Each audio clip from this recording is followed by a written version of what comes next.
আসসালামু আলাইকুম ওয়া রাহমাতুল্লাহি ওয়া বারাকাতুহু।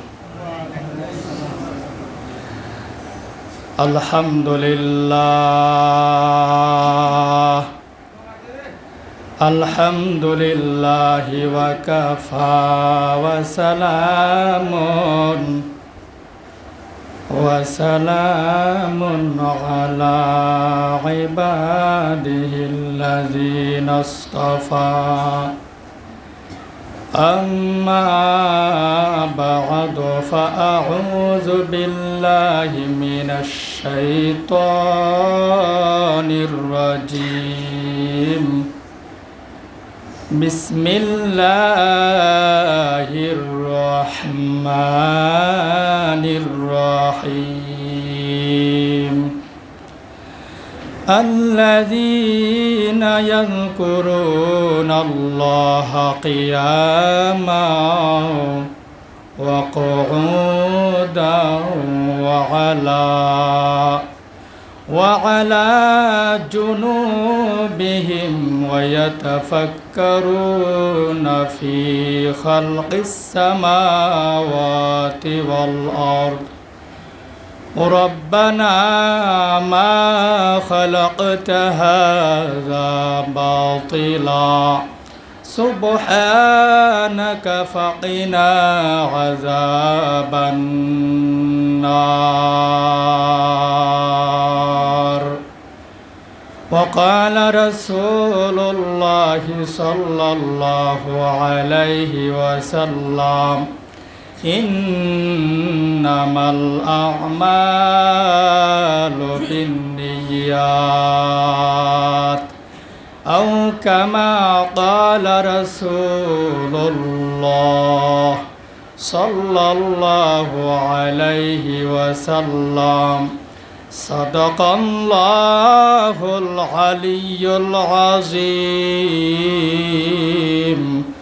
وصدق رسوله النبي الكريم ونحن على ذلك من الشاهدين والشاكرين والحمد لله رب العالمين. وقال الشاعر الحمد لمن قدر خيره وخبهلا. الحمد لمن قدر خيرا وخبهلا والشكر لمن صور حسنا وجمهلا. والشكر لمن صور حسنا وجمالا. فرد صمد عن صفة الخلق بريئون. فرد صمد عن صفة الخلق بريئون. رب أزلي خلق الخلق كمهلا. رب أزلي خلق الخلق كمهلا. আলহামদুলিল্লাহ, আল্লাহ তাআলার কাছে অশেষ শুকরিয়া যে আল্লাহ আমাদের সবাইকে এই ফিতনার জামানায়, ফিতনার মুহূর্তে ঈমান রাখার কষ্ট, নিজেদের ভিতরে রাখা কষ্টকর এই অবস্থায় আল্লাহ তাআলার সর্বস্থান, আল্লাহ তাআলার কাছে সর্বোত্তম স্থান মসজিদে আসার তৌফিক দান করেছেন। সেজন্য আমরা আল্লাহ তাআলাকে খুশি করার জন্য সকলে জোরে সুরে বলি আলহামদুলিল্লাহ। আল্লাহ সুবহানাহু ওয়া তাআলা আমাদের সবাইকে সৃষ্টি করেছেন। আমাদের সৃষ্টিকর্তা একমাত্র আল্লাহ তাআলা এবং তিনি এই পৃথিবী সৃষ্টি করেছেন। তিনার পৃথিবী সৃষ্টি করার মধ্যে এই পৃথিবীর মধ্যে কোনো মানুষ ভুল ধরতে পারেনি। রব্বে কারিম সুবহানাহু ওয়া তাআলা তিনি মানুষ সৃষ্টি করেছেন। মানুষ সৃষ্টি করার মধ্যেও এই পৃথিবীর কেউ কোনো মানুষের সৃষ্টি করার মধ্যে ভুল ধরতে পারেনি। আকাশ সৃষ্টি করেছেন, আসমান সৃষ্টি করেছেন। এই আকাশ, এই আসমান সৃষ্টি করার মধ্যে পৃথিবীর কেউ কোনো মানুষ সেটার মধ্যে কেউ কোনো ভুল ধরতে পারেনি। এই যে দয়াময় আল্লাহ সুবহানাহু ওয়া তাআলা, তিনি এত কিছু সৃষ্টি করেছেন। তিনি সৃষ্টি করার পর এই দুনিয়া তিনি সঠিকভাবে পরিচালনা করতেছেন। যেখানে যে জিনিসের দরকার সেটাই তিনি দান করতেছেন, এবং কোন স্থানে কি প্রয়োজন আল্লাহ সুবহানাহু ওয়া তাআলা তিনি আগে থেকে তিনি জানেন। ওই হিসেবে আল্লাহ সর্বস্থানে তিনি সঠিকভাবে মানুষের দেখাশোনা, সবারই দেখাশোনা তিনি করে থাকেন। মানুষ সেও তার গতিতে চলছে, এবং একটা মানুষ আরেকটা মানুষের প্রতি মোকাফেক্ষী হয়ে থাকে, কিন্তু রব্বে কারিম সুবহানাহু ওয়া তাআলা তিনি কারো কি মোকাফেক্ষী নয়, তিনি অমোকাফেক্ষী, তিনি সবার ঊর্ধ্বে। ওই আল্লাহ সুবহানাহু ওয়া তাআলা যে তিনি এত কিছু যে বানাইলেন, ওনার বানানোর ক্ষেত্রে অবশ্যই কি আছে বলেন? উদ্দেশ্য আছে। অবশ্যই উদ্দেশ্য বা মাকসাদ অবশ্যই আছে, তার লক্ষ্য উদ্দেশ্য অবশ্যই আছে।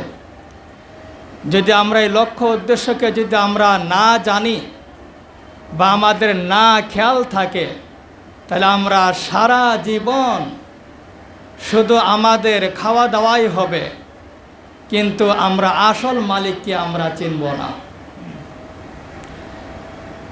এই পৃথিবীর মধ্যে আমরা যা কিছু দেখি বা যা কিছু না দেখি, সবচেয়ে জ্ঞানী হল আল্লাহ তাআলা।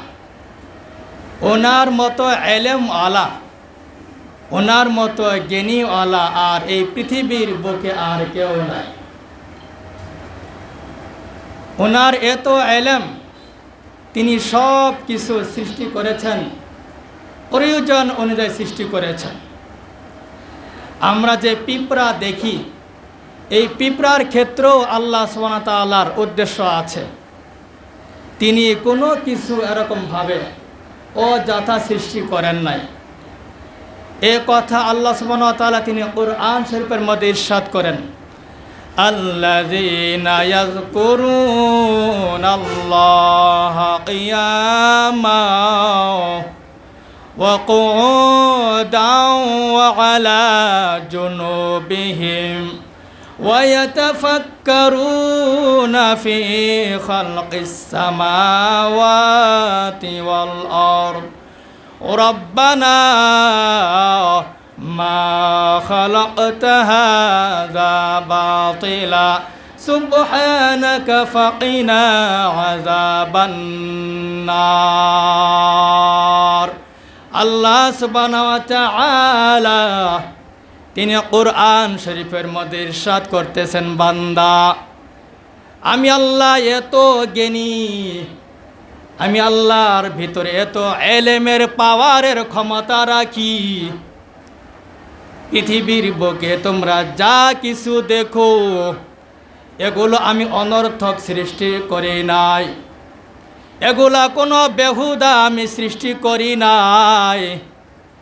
একটা মানুষ যখন পৃথিবীরকে নিয়ে এরকম চিন্তা ফিকির করবে, ওই মানুষটা বলতে বাধ্য, আল্লাহ আপনি যা কিছু সৃষ্টি করেছেন এগুলো অনর্থক সৃষ্টি করেন নাই, সব কিছু আপনি প্রয়োজন অনুযায়ী সৃষ্টি করেছেন।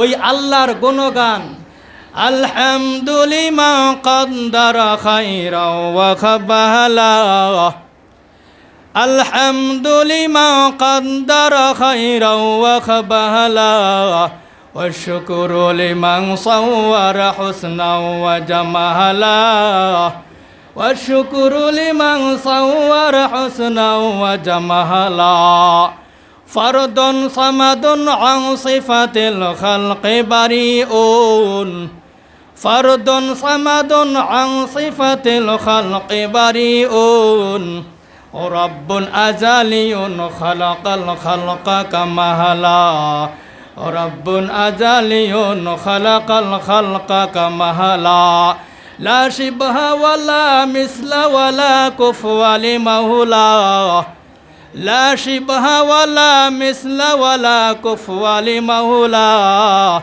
لا ولد ولا والد لا عم وخالا لا ولد ولا والد لا عم وخالا मूसा नबी अलैहिस्सलातु वस्सलाम ওনাকে প্রশ্ন করালো, मूसा বর্তমান যুগের মধ্যে সবচেয়ে জ্ঞানী কে জানতে চায়? मूसा নবী আলাইহিসসালাতু ওয়াসসালাম তিনি বললেন, আমি मूसा নবী সবচেয়ে জ্ঞানী, আমার মতো আর জ্ঞানী নাই। আল্লাহ সুবহানাহু ওয়া তাআলা मूसा নবীর প্রতি ওহী নাজিল করলেন, ও मूसा তুমি সমুদ্রে সফর করো, সমুদ্রে আমার একটা বান্দা আছে, যে বান্দা তোমার চেয়ে আরো বেশি জ্ঞানী, যে বান্দা তোমার চেয়ে আরো বেশি ইলম রাখে, তুমি ওই বান্দাকে দেখার জন্য তুমি সমুদ্র সফর করো। मूसा নবী আলাইহিসসালাতু ওয়াসসালাম আল্লাহর ওয়াদারে তিনি সমুদ্র সফর করলেন। দেখা হয়ে গেল হযরত খিজির আলাইহিসসালাতু ওয়াসসালাম, তিনি অনেক জ্ঞানের অধিকারী ছিলেন। খিজির আলাইহিসসালাতু ওয়াসসালাম সমুদ্রে চলাকালে বলে, ও मूसा এই যে একটা পাখি দেখো, এই পাখি সমুদ্রের মধ্যে এরকম সে পানি নিছে। একটা পাখি সমুদ্র থেকে সে কি পরিমাণ পানি নিতে পারে? একদম সামান্য থেকে সামান্য। হযরত খিজির আলাইহিসসালাতু ওয়াসসালাম বললেন, একটা পাখি এরকম সমুদ্রে থেকে বিন্দু পরিমাণ সে পানি নিতে পারে। ও मूसा এই বিন্দু পরিমাণ সারা দুনিয়ার মানুষের মধ্যে আল্লাহ ইলম ভাগ করে দিয়েছেন, আর পুরা যে সমুদ্র দেখো এই পরিমাণ ইলমের মালিক আমার আল্লাহ সুবহানাহু ওয়া তাআলা। সুতরাং সবচেয়ে জ্ঞানী, সবচেয়ে ইলমওয়ালা সবচেয়ে কে বলেন? সবাই বলেন আল্লাহ। ওই জ্ঞানী আল্লাহ, ওই আল্লাহ আমাদের সবাইকে সৃষ্টি করেছেন। ওই জ্ঞানী আল্লাহ সৃষ্টি করার পর, বান্দাকে সৃষ্টি করার পর এই পৃথিবী তিনি কিভাবে পরিচালনা করবেন এটি তিনি সবচেয়ে তিনি ভালো জানেন। একটা মানুষের কল্যাণ কিভাবে আছে, তার ভিতরে কল্যাণ কোনভাবে আছে এটা আল্লাহ পাক অবশ্যই ভালো জানেন। কল্যাণ কিভাবে আছে সেটা আল্লাহ বলে দিয়েছেন, ঈমান আনো নামাজ আদায় করো, ঈমান আনো নামাজ আদায় করো, মুখের ভাষাকে ভালো করো, ঈমান আনো নামাজ আদায় করো, ঘুষ সুদকে গুলো বাদ দাও, ঈমান আনো নামাজ আদায় করো, মিথ্যা কথা বলতে পারবা না, ঈমান আনো নামাজ আদায় করো, মানুষের গীবত করা যাবে না। এটা আল্লাহ তাআলা তিনি এরকমভাবে মানুষের মধ্যে জানিয়ে দিয়েছেন। ওই আল্লাহ জ্ঞানীওয়ালা আল্লাহর চেয়ে আমরা কেউ জ্ঞানী নাই। সুতরাং আমরা যদি কেউ বলি নামাজ বাদ দিলাম, মাঝে মধ্যে 2 ওয়াক্ত নামাজ আদায় করলাম, তাহলে তো আল্লাহর জ্ঞানী চেয়ে তো আমি জ্ঞানী হতে পারি না। সুতরাং আল্লাহ যে 5 ওয়াক্ত নামাজ আবশ্যক করেছেন, ওই আল্লাহ যে আল্লাহর মতো জ্ঞানী নাই, যে আল্লাহ আমাকে আপনাকে সৃষ্টি করেছেন, ওই আল্লাহর দেওয়া 5 ওয়াক্ত নামাজ আমরা কয়জনে সঠিকভাবে আদায় করি? সুতরাং আমরা যে শুধু বেহেশতে যাবার চাই, বেহেশত কিন্তু এত সহজ নয়। নামাজ বাদ দিয়ে এরকম বেহেশত পাওয়া যাবে না। নামাজগুলো আদায় করতে হবে। আমি আলহামদুলিল্লাহ আপনাদের এই মসজিদে দীর্ঘ 4 বছর চলছে, 4 বছর চলছে এখানে। আমি স্বচক্ষে দেখেছি এই একটা সুন্দর জায়গা হওয়া সত্ত্বেও ওয়াক্তিয়া নামাজের মধ্যে মুসল্লি ফাঁকা। ফজর তো একদম 0 থেকে 0 এরকমও গেছে, শুধু আমার মুয়াজ্জিন নামাজটা আদায় করে চলে গেছে, এরকমও গেছে। বৃষ্টিও নাই, কিছুই নাই, তবু একই অবস্থা। তাহলে যে আল্লাহ এত জ্ঞানী পাওয়ারফুল রাখে, ওই আল্লাহ তো বুঝে শুনে বান্দাকে আবশ্যক করেছে, বান্দা আমি তোমার উপর 5 ওয়াক্ত নামাজ আবশ্যক করেছি। জোহরের নামাজে যেমন গুরুত্ব আছে, ফজর নামাজ এরকম গুরুত্ব, আসরের নামাজে যেমন গুরুত্ব আছে, ফজর নামাজ এরকম গুরুত্ব আছে। সুতরাং অধিকাংশ মুসল্লি ফজরের নামাজ বাদ দিয়ে তারা ঘুমায়। যদি বাড়িতে যদি দাওয়াত দেওয়ার জন্য যাওয়া হয়, উনি ঘুম থেকে উঠতেই পারে না, আর বললাম ফজর নামাজ পড়েছি। আমার ভাইয়েরা, আমার বন্ধুগণ, একমাত্র আল্লাহকে সন্তুষ্ট করার জন্য আমরা নামাজ আদায় করব। 5 ওয়াক্ত নামাজ মসজিদে এসে আমরা 5 ওয়াক্ত নামাজ আদায় করব, জামাতের সাথে আদায় করব। একাকী নামাজ আদায় করলে আমার আল্লাহ নামাজটা কবুল করবে, ঠিক আছে। একাকী নামাজ যে আদায় করেন, আপনি নিজেও বলতে পারেন না কয় রাকাত নামাজ আদায় করছেন। এরকম হয় কি হয় না? অবশ্যই হয়, অবশ্যই কিন্তু হয়। সুতরাং এই জামাতের সাথে অবশ্যই আপনার নামাজ আদায় করবেন, নামাজের অবশ্যই গুরুত্ব দিবেন। এর সঙ্গে এই যে আমরা নামাজ যে আদায় করতেছি, এমন কিছু মহারোগ আছে, যে মহারোগগুলা যদি আমরা নিজেদের থেকে যদি না সরাই, তাহলে কিন্তু আমাদের সারা জীবন নামাজ পড়ব, নামাজ সব পাওয়া যাবে, কিন্তু ওই নামাজ দ্বারা এরকমভাবে আখিরাতে পার পাওয়া যাবে না। এর মধ্যে 1 নম্বর হলো আপনার আমার মুখের ভাষাকে ভালো করতে হবে। মানুষের শাকায়েত, গীবত, অহংকার, মানুষের গালিগালাজ, মানুষের এরকম মিথ্যা তহমত দেওয়া, মানুষের পক্ষ বিপক্ষ নেওয়া, এগুলো সব কিছু বাদ দেওয়া লাগবে। একমাত্র পক্ষ নেওয়া লাগবে আল্লাহ সুবহানাহু ওয়া তাআলাকে সন্তুষ্ট করার জন্য। এটা মুখের জন্য এরকম মহা ওষুধ। আরেকটা হলো আমি যা খাই এটা কি হালাল না হারাম, সেটা দেখার বিষয়। আমার প্রিয় মুসল্লি, আমার মুরব্বীরা, আমার যুবক ভাইয়েরা, সারা জিন্দেগি ইবাদত করতে পারেন, সারা জিন্দেগি তাসবিহ পড়তে পারেন, সারা জিন্দেগি হজ করতে পারেন, সারা জিন্দেগি উমরা করতে পারেন, সারা জিন্দেগি উলামায়ে কেরাম সব থাকতে পারেন, যদি আপনার আমার পেটের মধ্যে হারাম ঢুকে, ওই হারাম শরীর আল্লাহ সুবহানাহু ওয়া তাআলা তাকে জান্নাতে প্রবেশ করাবেন না। সুতরাং আমরা নিজেরা জানি আমার আয় রোজগারে কতটুকু হালাল আছে, আমার আয় রোজগারের মধ্যে কতটুকু হারাম আছে। সুতরাং এটা উলামায়ে কেরামদের সঙ্গে এরকমভাবে আলোচনা করে নিজেদের ভিতরে এগুলা আনবেন ইনশাআল্লাহ। আমি আপনাদের সম্মুখে সব আজকের এই সংক্ষিপ্ত আলোচনা সংক্ষিপ্ত হলো এটাই, আমরা ইনশাআল্লাহ নামাজ আদায় করব, 5 ওয়াক্ত নামাজ। এর পাশাপাশি আমরা নিজেদের মুখের ভাষাকে কন্ট্রোল করব, এবং এর সঙ্গে আমরা কখনো কোনো হারাম জিনিস বক্ষণ করব না, হারাম জিনিস বক্ষণও করব না, এটাকে আশ্রয় দেব না, এটার সঙ্গে আমরা মিশবও না। আল্লাহ সুবহানাহু ওয়া তাআলা আমাদের সবাইকে এই কথাগুলো আমল করার তৌফিক দান করেন। সকলে জোরে সোরে বলি আমিন। পরিসমাপ্তি একটা কথা হলো, আমি আপনাদের এখানে 4 বছর 4 ইয়ার্স 4 বছর চলছে রানিং। সবই আল্লাহ পাকের ইচ্ছাধীন, বান্দা চাইলে হয় না যদি আল্লাহ পাক না চান, আর বান্দা না চাইলেও হয় যদি আল্লাহ তাআলা চান। তো ইনশাআল্লাহ আমি আপনাদের এখানে ওয়াক্তিয়া নামাজ, জুমা না ওয়াক্তিয়া নামাজ, যখন ওয়াক্তিয়া নামাজ দায়িত্ব নিয়েছি, ওই সময় দায়িত্ব নেওয়ার সময়ও জুমার নামাজের বয়ান দ্বারাই এটা শুরু করেছিলাম।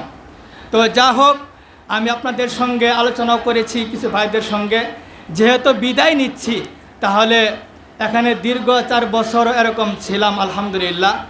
তো অনেকের সঙ্গে আমার দেখা এবং পরিচয় আছে, এবং অনেকের সঙ্গে মুসাফা মুআনাকাও হয় সাধারণত, এবং এই সময়টুকু আপনাদের ভিতরে আসছি এবং এখানে নামাজ পড়াইছি। যা হোক, তো যদ্দূর সম্ভব আপনাদের খেদমতে ছিলাম, এবং নামাজের ব্যাপারে আমি নিজে কোনো অলসতা করি নাই। একটা হল নিজের একটা কাজ ছিল বাহিরে, ডাক্তার কাছে যেতে হচ্ছে, সেটা ভিন্ন কথা। এমনিতেই আচ্ছা গেলাম না গেলাম, এটাই জিনিসটা আমার এই মসজিদ থেকে বলতেছি, এটা আমার কখনো কল্পনা আসে নাই। এটা অলসতা করে না আসা, এটা কখনো হয় না। আলহামদুলিল্লাহ আপনি দেখেন নামাজ পড়াইছি, তো ইনশাআল্লাহ যদি আমার কোনো সমস্যা আপনারা দেখে থাকেন, মানুষ মাত্র সমস্যা থাকতেই পারে, তো ইনশাল্লাহ সর্বোপরি আল্লাহ তাআলার কাছে ক্ষমা চাচ্ছি এবং আপনারা ইনশাল্লাহ ক্ষমা নজরে দেখবেন। আর আপনারা তো আমাদের বাড়ি এবং সবচেয়ে মাদ্রাসা, আপনারা অবশ্যই যাবেন সেখানে। আপনাদের কাছে আপনাদের প্রতি আমার বিন্দু পরিমাণ কোনো দুঃখ নাই। কেউ কেউ বলতে পারেন যে কোনো দুঃখ আছে, না, কোনো দুঃখ নেই, বিন্দু পরিমাণও কোনো দুঃখ নাই। এজন্য দুঃখ নাই, আমার রিজিক আসলে এই পর্যন্ত, সুতরাং আমি এই পর্যন্ত আসতে পারেছি। সুতরাং মালিকের কাছে যেটা দেওয়া রিজিক, ওই রিজিকের প্রতি আমার কোনো দুঃখ নাই। আল্লাহ সুবহানাহু ওয়া তাআলা আমাদের সবাইকে এরকমভাবে সুন্দরভাবে আপনারা থাকবেন, নামাজগুলো আপনারা আদায় করবেন।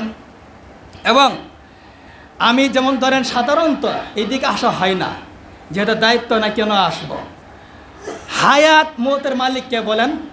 আল্লাহ। আমি এখনও মরতে পারি বা পরেও মরতে পারি। আমার এরকমভাবে যখন কোনো আমার মরণের কথা শুনবেন, মাইক এলান হচ্ছে, আপনারা অবশ্যই আমার জানাজায় যাবেন। যদি কেউ না যান বা যার সমস্যা থাকে, তাহলে আমার জন্য দোয়া করবেন। এটি আপনাদের কাছে আমার আবেদন থাকলো। আল্লাহ আমাদের সবাই কবুল করেন, সবাই জোরে সরে বলে আমিন। এখানে আমরা সবাই সুন্নাহ পড়ে ইনশাআল্লাহ কাবলাল জামা।